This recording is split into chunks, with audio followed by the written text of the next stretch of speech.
Hey guys, thank you for checking out Bucked Up. Just before we start, I would love if you'd hit the subscribe button, like, share the video. We have new episodes coming out every Monday, Wednesday, and Friday. And starting in the new year, check out Wrapped Up exclusively on Vivo. This episode is sponsored by Exotic Roots Hydro, which I have to give a huge shout out to. They are a huge supporter of the podcast, and I'm really happy to be working with them. If you're ever in Rochester, New York, and you need to learn about any of your hydroponic needs, go to their shop. You can follow them at Exotic Roots Hydro on Instagram. Shout out their whole team. They have an amazing venue space. They're going to be putting on tons of events. Just make sure to follow Exotic Roots Hydro on Instagram. And if you're ever in Rochester, definitely stop by. Let's get back into it. It was at this moment that he knew. He bucked up. Now you fucked up. Now you fucked up. Now you fucked up. Now you fucked up. Now you fucked up. Now you have fucked up. Man, ever since I met you, I've been listening to all your music, but I've made Jay listen to fucking Flower City Street Bible Chapter 2 like 100 times. Like that's one of my favorite albums. Like definitely. That's the album I keep listening to right now. Yeah, that's one of my favorites also. Shout out Ito on that for killing the production for that. Absolutely. Yeah, we're in Exotic Roots. I gotta shout out Mark, Ito. Thank you for doing this, man. It's an honor to sit down and talk. Absolutely, man. This the family, man. You know, Exotic Roots. You know, Trust Gang. You know, Don't Get Shot Gang. You know, this is us. You know. How did you meet Mark? That was a nice little story. Well, that was through Etho. I met a lot of people through Etho. Yes. You know, and he's a little conduit. Yeah, man. You know, he's a real humble dude, and you know, he always attracts good people. You know, and so that's how I ended up getting with Mark through Lil Etho. You know, I've been my brother for a long time. Yeah, making music with him. And then Mark, when he was explaining to me, like, after talking, you're like, everything, you know, you've done, and it's crazy. So that's why it really is an honor. And I wanted to hear your story from you, like, personally, because, I mean, getting yourself out of prison is like, right. You know, like, salute on that. Salute on that, for real. Like, that's something different, you know. That started because before I went to prison, you know. Well, first I'm gonna start with, you know, I was wrongfully convicted, you know, for a crime that I didn't commit. At what age? At that age, I think I had to got convicted around like 27 years old. Okay. And I was convicted of first degree murder, and I ended up getting a life bid for that, and ended up serving like 10 years in prison behind that. 10 years? Yeah. But I still, you know, kept the music alive. But when I got home, I just jumped straight back into the music. But the whole 10 years I was locked up, you know, the music always was the root. I just didn't have a big platform because, you know, obviously I was in prison. Yeah, but you went in thinking that you were going to be there the rest of your life? Actually, I never thought I would have got convicted. I never thought that I was going to be convicted. So when it did happen, it was like a different type of shock because, you know, mind you, you know, I didn't commit the homicide. So it was like, that was a little different for me. Yeah. You know, to realize like, oh, wow, you really got a life bid for something you didn't do. That was, you know, it took for me to be a real strong person to even be able to stomach something like that. No, when they first arrested for you, you just had no idea what was happening, or were you expecting it? Oh, no, I was kind of familiar because, you know, the streets talk. You know, you always hear things before it actually happened, but I didn't really think it was gonna happen, but I wasn't surprised when it did. Yeah. Yeah. And then it happened, 10 years, you go in, and you didn't think you were going to get convicted. So when that happened, did you think, shit, at that point were you like, I'm going to get myself out of this, or were you like, it's over? Well, at that point, you know, I don't give up on anything. So once they said a life bid, it really went over my head because it's like, you know, they can't be talking about me. I'm not owning it. I'm not owning up to being in prison for the rest of my life. Yeah. So immediately, you know, I started Now, is this at the fault of like your lawyers, or is this at? This was the fault of my lawyers and the prosecutors. It was a lot of different loopholes, and they convicted me off of circumstantial evidence, paid confidential informants, stuff like that I wasn't awarded this when I was going to trial, and I didn't know these things. So it was information that was withheld from me, and I wasn't able to present this, and that would have proved my innocence right there. Yeah. Right. Mm-hmm. When you realize it's like a game instead of like what's really.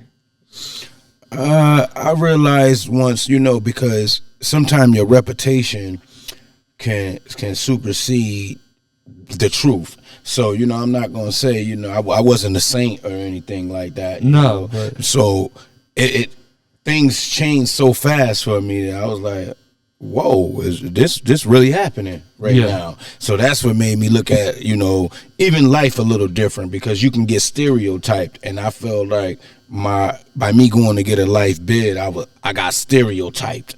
Yeah. You see what I'm saying? Yeah. In a sense, because, I'm out pumping different things, and I'm running with a wild crew, and these guys was responsible for things, and then it had me as the forefront of it, and that really wasn't my story. And you were making music at this time, too. I was making music also then, yeah. And we were talking about this yesterday with shout out Struggle Mike, but we were talking about how like it's fucked, like we were talking, he knows people that they use their music against them, like they use like their music in court and shit, and that's like I don't know, that's like, I wasn't sure if you were saying this like the stereotype thing, like with your music. That was like, a part of it, because I've had my label been DGS, Don't Get Shot. That been my label even before I went to prison, and always been Trust Gang also, and 38 Special, that's shout out to Special. That's my family. Happy birthday. Yeah, actually, sure. Happy birthday, Special. Yeah. And then, Etho, anything Etho had something to do with, I was always a part of anything that, that's my brother too, Yeah. So, yeah, pretty much. So you get convicted. How long into your sentence do you start trying to get yourself out? Well, immediately after I blew trial, immediately I was going to take different legal courses and stuff like that, so I could have a more clear understanding about the law. So you took it upon yourself. You're like, I'm going to learn the law. Yes. Because you realized you had been fucked over at that point? Yes. Once I knew that I was railroaded and I was stereotyped and all of that, I said, oh, okay, now I know what to do. Let me go and learn the law. So once I learn the law, can't nobody tell me, oh, no, you don't know what you're talking about. Well, this is what the law said. This is the law that y'all presented. This is the law that y'all made. So I had to fight fire with fire. So are you taking courses while you're locked up? Yeah, I was taking paralegal courses, and I'm certified in all of those fields. I'm certified in mental health. I'm not just your average rap retarded dudes. I got all kind of certificates, and all of this stuff come from prison. And none of my certificates says anything about prison. We had guys coming from the outside, so I have Syracuse University stuff, Auburn University, all my stuff lays out like that. Yeah. So immediately after you get locked up, you start taking these courses, or is there?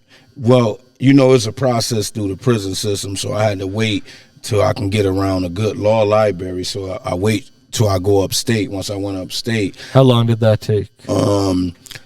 After I got sentenced, they shipped me out within the next couple weeks, 2 to 3 weeks. I was already in Wendy's Correctional Facility. I stayed there for maybe about a week, left there, went to Elmira, and I stayed at Elmira for maybe five years, and then started just moving all around the state after that. Yeah. So those first couple of weeks when you're moving around, what was going through your head? Did you know that you were like, once I settle, I'm going to start learning? Well, nothing is really set in stone until you really get there. So I just had to fill out the environment, and immediately once I figured out that, I said, well, let me get a job in the law library. So once I got the job in the law library, that's when, you know, everything started coming to play then. We were talking about this before, the tank mentality of just nonstop, and you had that. You're like, this isn't over. I'm just gonna keep pushing. Oh yeah, I don't. You know, you think you were born with that? Like, do you think people who don't have that can find that? Well, some people just don't have it. Like I'm the type of person that can't nobody tell me what I can't do. Like I don't believe in the word can't. Yeah. You know, my thing is we can do anything that we want to do. And, you know, and I just pretty much ran with that. So I'm always the type of person that I know that I can do whatever I set out to do. Yeah, but what you did is not something that many people could. Did you know anyone have you met anyone since that has done that?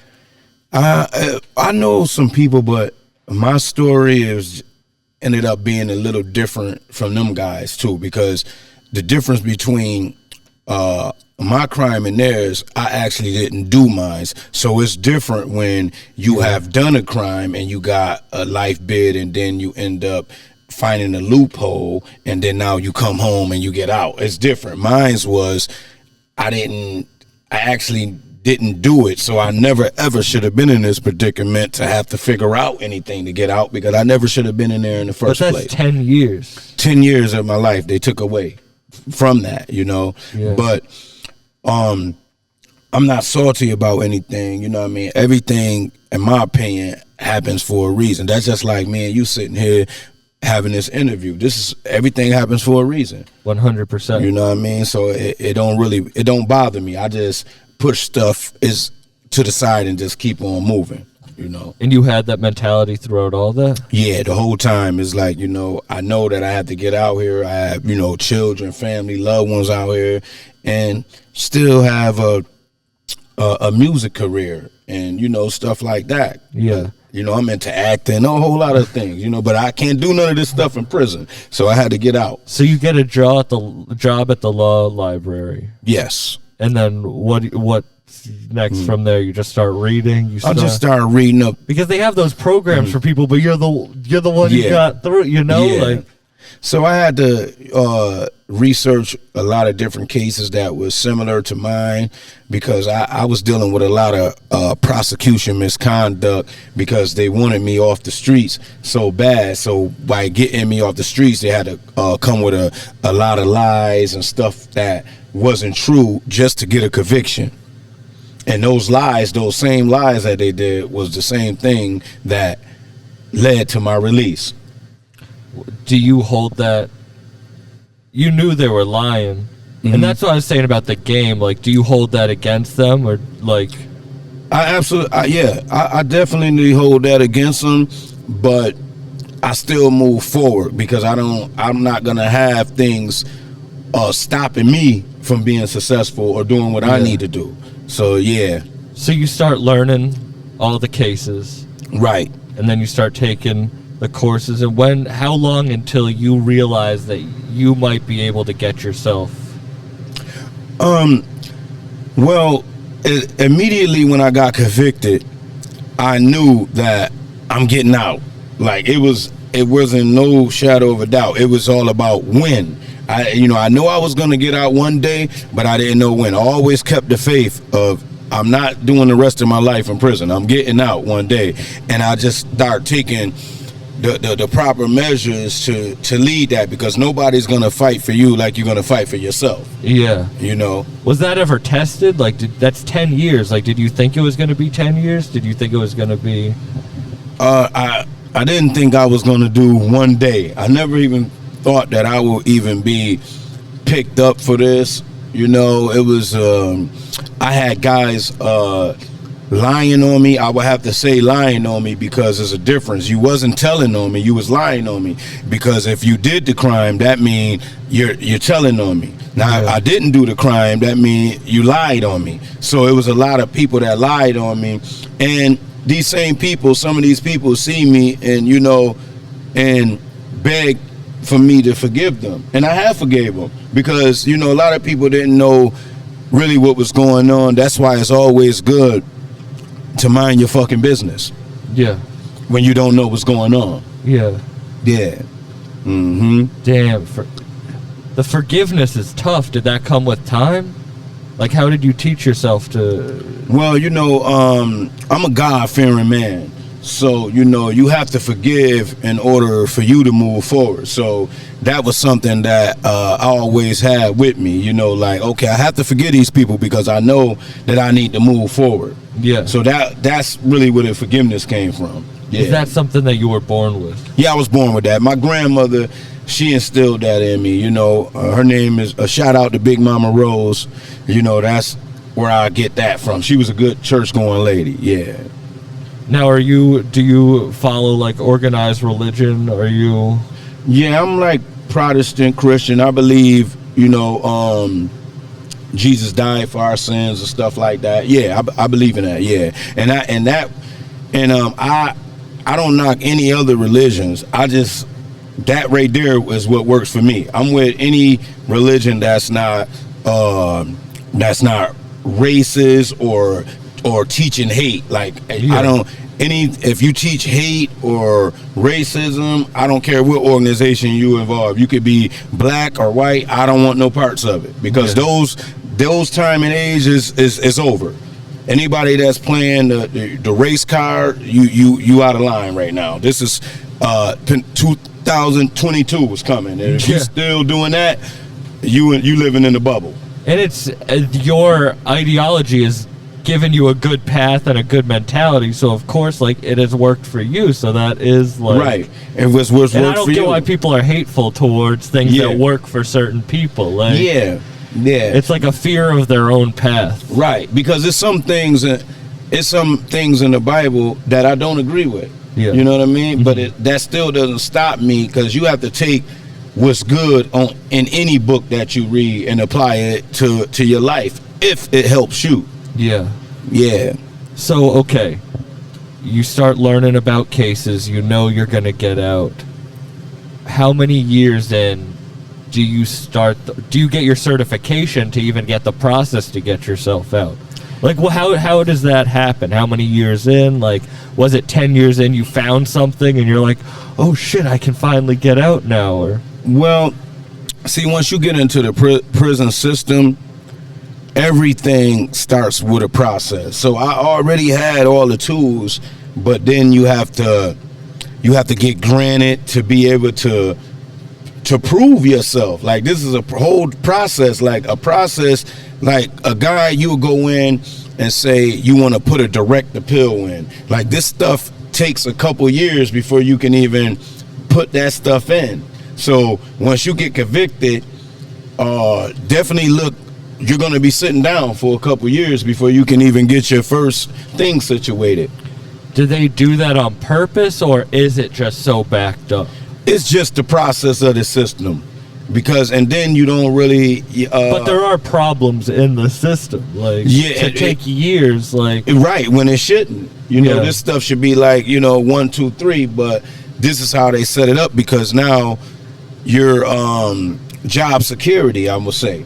So if you have a body, it costs a lot of money to house me and you inside of a prison system. And there's people, family, friends that work in these places that has to still get a check. So they will be getting a check off of me and you. So if they let everybody out of prison, here we go. The money's not going to circulate. Yeah, it's the privatized prison. They're making the money off of literally people's lives. Absolutely. So that's what I mean. They make these processes last so long that they can drain as much milk from the cow as they can. Absolutely. And they're playing with people's lives, especially someone like you that you're wrongly convicted. 10 years of your life but you do get yourself out. But you have to learn. I mean, you had to put in a lot of work, I'm guessing. Yeah, absolutely. I had to put in a lot of work, you know. What made you put in? It was your wrongful conviction, but Right. there's probably other people, like, you just knew that you were going to do anything to get yourself out. Right.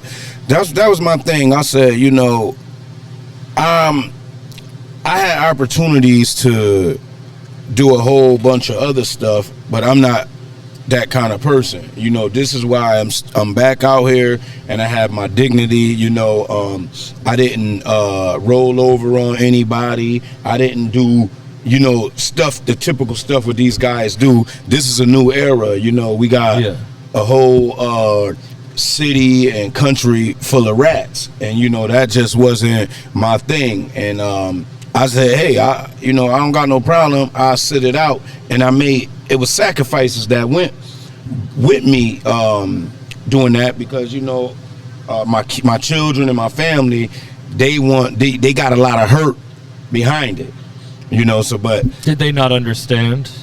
nah, you Like know, the when you're code dealing at with first, women yeah. and children, you know, their whole thing is, we don't care. You do what you need to do to get out. You know, this is women and kids, but in the world that I'm from, it don't work that way. No, you have to stick by the code. You stick by the code by any means. Do they necessary. understand now? Yeah, they have a clear understanding, but you know, they still like, hey, we could have had you out, you know, 10 years ago. We ain't even have to go through this. But I said, hey, you know, this is how the cookie crumble, and this is how the game go. If you're not gonna play the game, get out. Yeah. That's it. You know. So what happened at 10 years? What got you out? So I ended up getting through the prosecution misconduct. They withheld information when I went to trial, and I had, you know, paid confidential informants that I didn't know this information. If I'd have knew this information, I would have been able to cross-examine these people on those things. And they withheld this evidence. So by them withholding it, this is what led to my demise and my conviction. If I'd have had this stuff to be able to cross-examine them, I never would have been convicted. Do you think it was just like, did you have a public defendant? No, I had a paid lawyer. Yeah, I had a paid lawyer. What kept him from ignorance? Just, well, you know, shout out to Larry Kasparic too, by the way, because he did an excellent job. The problem was, you know, the prosecutor, you know, the DA and stuff, they had their own thing that they was gonna do, and they said, no matter, we're not going by the law. yeah. You know what I'm saying? So people that's out there that's fighting cases, I want to let you know that the system is very corrupt, and the system will just, whatever you allow is going to happen. And then I'm telling people to take your time. Don't just rush, because they will railroad you straight through the system, and then once you get there, you got to fight your way out when you could do this from the beginning. Hey guys, this episode is sponsored by the podcast Woody Two Shoes, hosted by comedian Thatcher Wood. Other than being a really good friend, Thatcher is one of the funniest comedians and podcasters I know. Woody Two Shoes is available on all podcast platforms. It's a comedic podcast where he interviews a different interesting person each week, and they get into a bunch of different topics. You should subscribe to his YouTube channel too. At 100 subscribers, he's giving away merch. At 500 subscribers, he's giving away a PS5.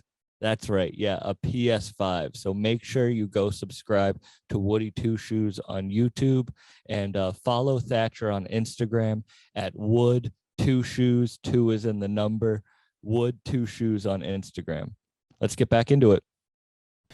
Well, how did you find how did you find that they were withholding information? Well, I had a guy on my case, and he had ended up getting a cooperation deal with the DA, and I went and I found, once I started doing my legal work, I went and pulled his whole rap sheet up and everything that the government had on him, and this is when I discovered that, oh, okay, this is where all of this information is. So I went, everybody that lied on me, I went and got all the information, and this is how I discovered that all the lies was in the mix, and that's what helped me. So after you find that out, how long until you actually get released? After that, because they denied my, I put in a 440 motion. What's that? A 440 motion is newly discovered. A 440.10 motion is newly discovered evidence. And the newly discovered evidence I found was a female was a paid confidential informant. So I put in a 440, but then they denied that. And then they denied. Why did they deny that? Why? Actually, they denied that. I think they tried to say that I cited a case wrong. It was bullshit. You know, it was just rubber stamped it and just let the higher court deal with it. We don't want to deal with it. Yeah. Because, you know. But that prolongs. Of course. That'll take another 2 years. Stuff like that. Make 3 that years. money off of you.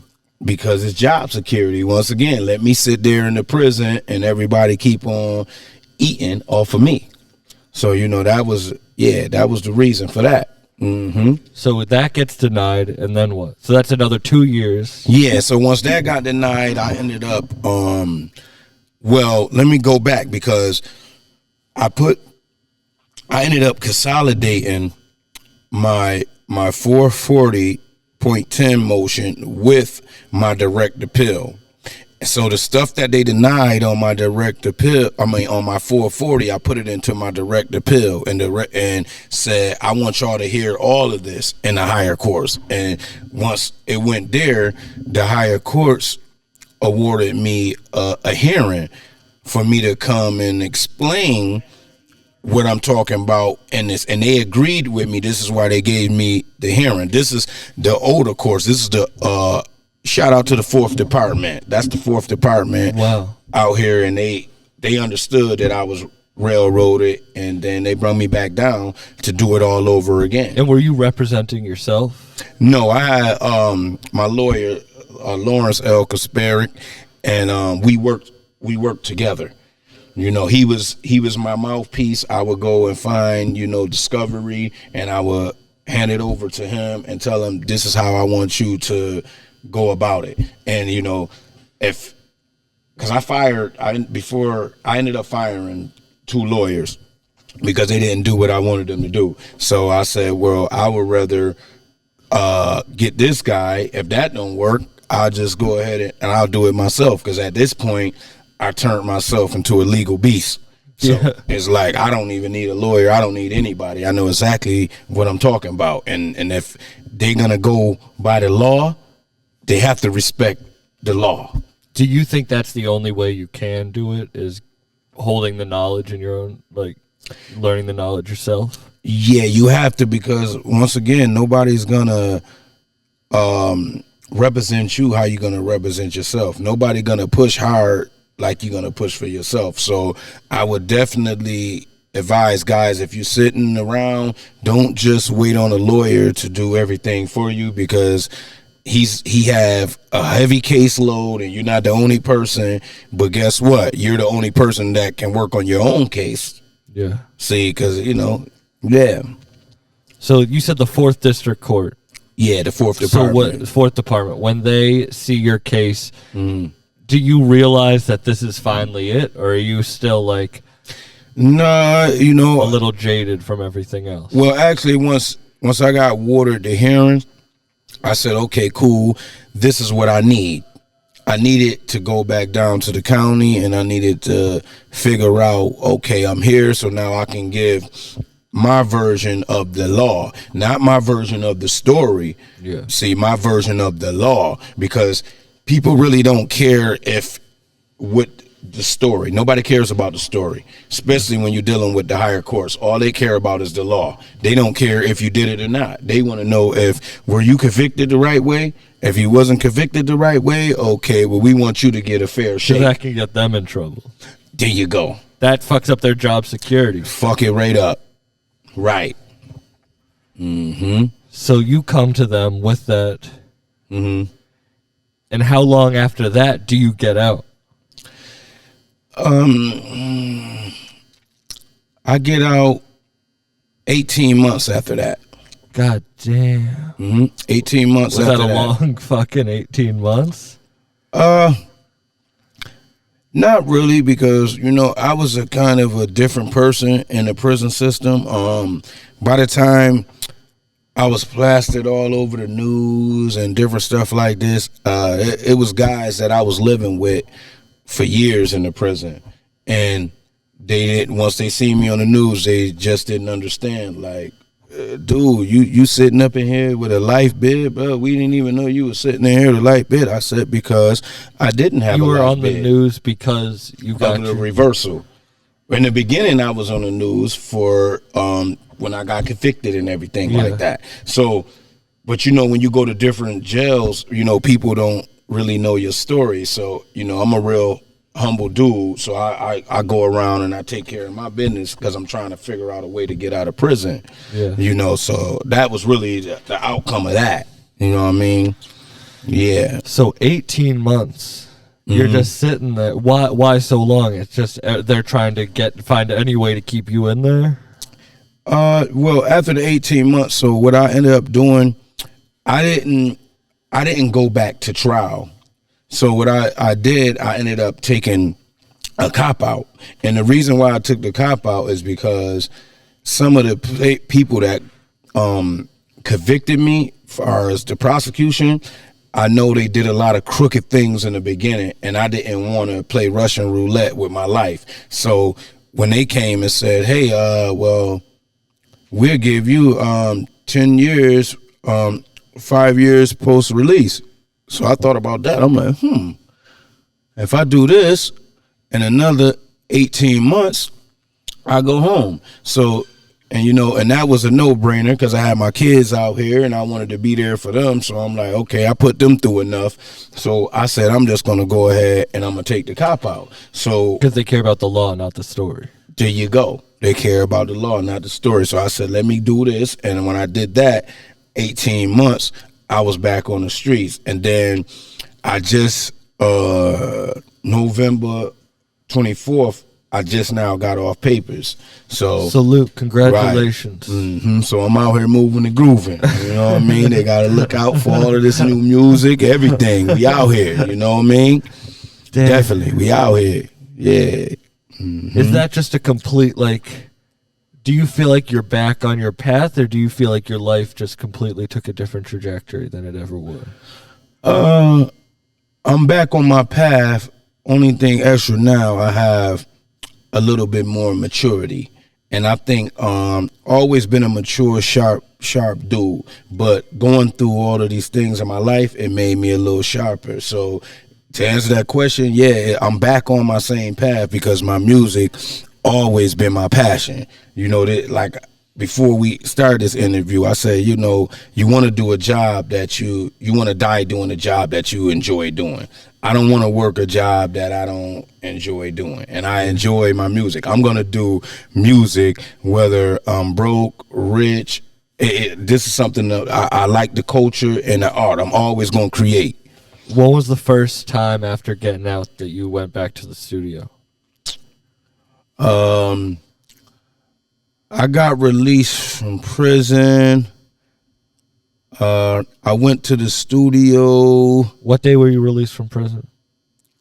I was released from prison.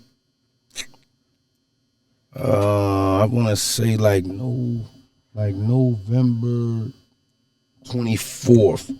Like November 24th, 2016, 17, something like that.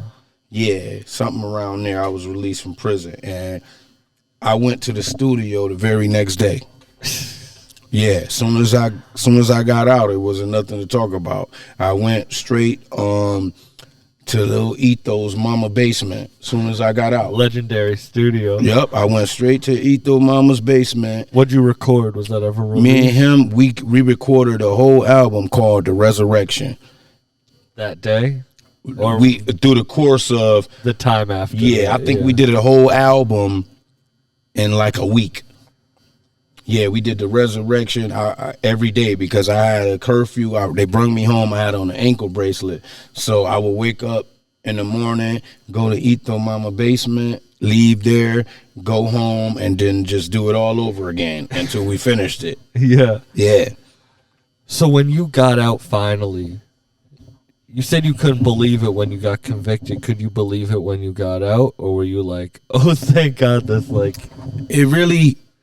It really didn't hit me when I got out. And to go back, when they told me that I was convicted and stuff like that, that really didn't hit me. Like, until later on. One day I was sitting in front of the TV and the news came on. I was just watching the news and watching the TV, and I was like, I'm getting ready to go upstate. I got a life big. And then it hit me there, and I was like, Ended up, like, it was just something that came over me, and I was like, well, okay, let's play some cards, and because I'm about to start my journey of coming back home. I know this stuff is about to take a couple years, so I won't be out of jail tomorrow. But some people give up right there. Oh yeah. I never had that give up spirit, never. Because like I said, I serve a higher God, and it does the true living God. So I never had. My brain never said quit. I never gave up on anything that I did in my life. So I when I was a kid and stuff, I always knew I was destined for something, and I never realized that until I realized it was my form of God or whatever, my form of the universe, and that's how I knew I was never lost. So that's why I asked, are you born with it? Because I do feel like I was born with a faith into something, but I also think you can find that. I feel like some people can't find it when they're lost. Right. I understand. A lot of them traditions was instilled in me, through my family, and then my own personal stuff. I can never give up like that. That's just not in my thing. The word I can't is not even in my vocabulary. And people are my friends. Like, if I get a partner and they be like, well, man, I just don't think it can't. I don't even revolve myself around them kind of people. That's why it's great you're with Mark. Huh? That's why it's great you're with Mark. Yes, me and Mark, that word just don't exist.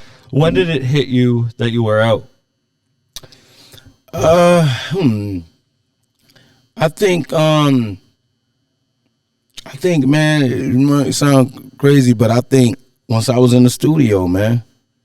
Like, once I went to the studio and I started recording, and I'm like, and I noticed too, like, man, like, you was rapping before, but now you better. Like, you really, your story and your everything, your drive, like, is very passionate and meaningful. Like, that's when I knew I'm back now. Were you writing while you were locked up? Yeah, I was writing. Yeah, I was writing. Yep. Half of the stuff from the resurrection, I wrote in prison. Yeah. And then once I got with Lil Ito, we started putting a couple other things together, and then Rochester's different. Oh yeah. I didn't even I don't mean to be like, but I never really thought about Rochester like that until literally Mark hit me up on Instagram and was like, stop by Rochester sometime. And the second I stepped foot in this place, it's different. Yeah, it's definitely different. I call it Glockchester, because there's always, something going on, some shape, form, or fashion. There's always something different. But, it's real people and it's fake people anywhere that you go. Rochester's no different. You got loyal, honorable people, then you got the fake snakes. That's anywhere that you go. That's why when you surround yourself with people who's on the same level as you, it make a lot of sense, and then y'all can go to great heights when you get with people that's on the same level. Well, that's where you have to have some level of faith, is like the energy that you feel when you meet someone. Like, you pretty much know automatically if you're gonna like that person. Absolutely. I'm a good judge of character. That's one of my best attributes right there. Like, I'm a great judge of character. Like, it's hard for people to pull bullshit on me and lie, because me, my mom always say like, yo, you know, you a heart speaking person. Yeah. So it's like, you're gonna know if I like you off the rip. You're gonna know if you're a real person or not. All you gotta do is come around me, and that's gonna show you how real you are, because you ain't gonna be able to bullshit me. Yeah. I don't go for that. You know what I mean? So yeah, I'll have to say that like that. Yeah. Do you have like a new do you have like a new feeling? Like, do you feel like you're on another level? Like, yeah, I definitely. Because you were talking about you have a maturity that you didn't have before. Like, yeah, I think I'm on a real high level, a grown man level, because you could be a grown man, but your mental could be somewhere else. And you know, like, a lot of people go through that, but with mines, I feel like mines is just, I'm at that point where in my life where I know what I want. Yeah, you know what I mean. I'm focused now, and there's nothing like, I'm not doing nothing to sidetrack from the mission. Yeah. Yeah. Well, what is your next? What are your plans? Like, what do you want? Well, I got a lot of music coming out. My next two projects, I got a project coming out with 38 Special, and that's called The Last Struggle. We already have two projects out right now. It's Concrete Struggle 1 and 2, and we finishing the last one up right now, and that's gonna be The Last Struggle, and that's gonna be the end of that series there. And then once I'm done with that, shout out to Beanie Siegel. Me and Beanie Siegel got an album. Oh shit, for real? Yeah, me and him got one coming out, and that's called The Black Mac. You know, that's just me and him on that. How did that come together? Shout out to my man Juma. This him and Juma was in the feds together, and when they both came home, they ended up writing some books together, and they had a relationship. And one day, Juma was in the studio, and I got a lot of respect for Beanie Siegel too, man. See if you can get him to come through. I would love that. And you know, and he did it. And when he made him come through, and the rest was history. So now, you know, we waiting for the right time to release the album. That's crazy. Yeah. You got the whole album. The whole album. Do you have a name? The Black Mac is called. The Black Mac. You said that. Any features on it? Actually, yeah, I got Little Ethos featured on there. Class Murder featured on there. And Class has been killing it. And 38 Special.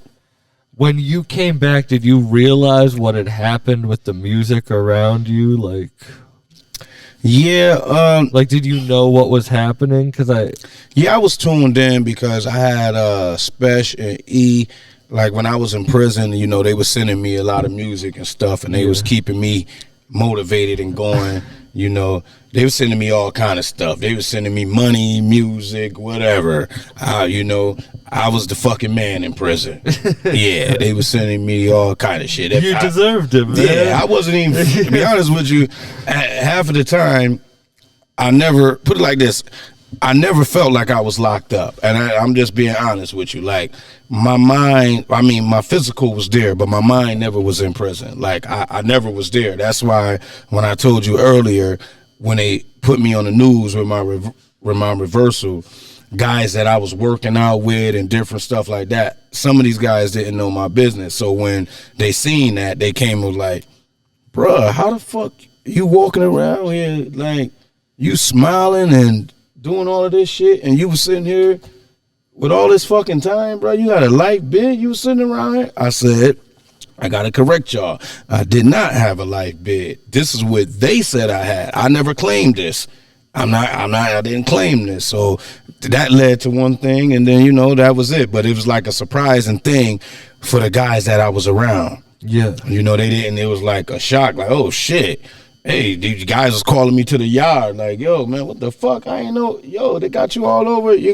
We thought you was just regular around, we didn't know you had all of this fucking time. Because it's a mentality. Yeah, it's a mentality. And I think Everything's a mentality. everything.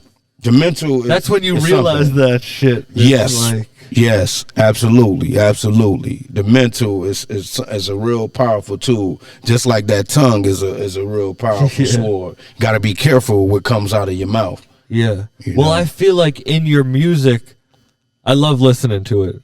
But Thank it's you, thank also you. like, it's knowledge that you're talking. That's Yeah. why, like, chapter, like, that the shit you Yeah. did, Flower City Street Bible, all the three of them, like, Yeah. that's like, you call it the Bible because it's true. Like, you're speaking. There's a reason that you're Absolutely. talking. Because my version of it was, like I said, I'm a God-fearing man, but I felt like I wanted to give my version of the Bible, and my version of the Bible is from the streets. I didn't go up on the pyramid and pray for stuff to start coming on the wall and give me something to go and give to the people. No, my stuff was real reality in the streets. Everything that took place was the streets. But just like I said, I wasn't the typical dumb street dude. I always had a mind. I always was able to think outside the box. Yeah. Yeah. Mm-hmm. How do you think people? Do you think people can change? Like, do you think people can learn that? Yeah, people definitely could change, but that goes back to the mental. If you're gonna stay stuck in a box, you're never gonna be able to reach your heights. Yeah. It's things that you have to do to get to position yourself. You have to execute. You got to execute. And that's why I said we don't believe around here, exotic roots, don't get shot, gang, trust gang. We don't believe in the word can't. That's just not in our vocabulary. Like, we can do whatever we want to do. You find a way and you do We're it. going to find a way. And if you are a person that come around and say, well, I don't think that's going to be able to work, we're going to get you away from us immediately because you got the wrong mindset. Yeah. The only way is to be at the top. That's it. And that's...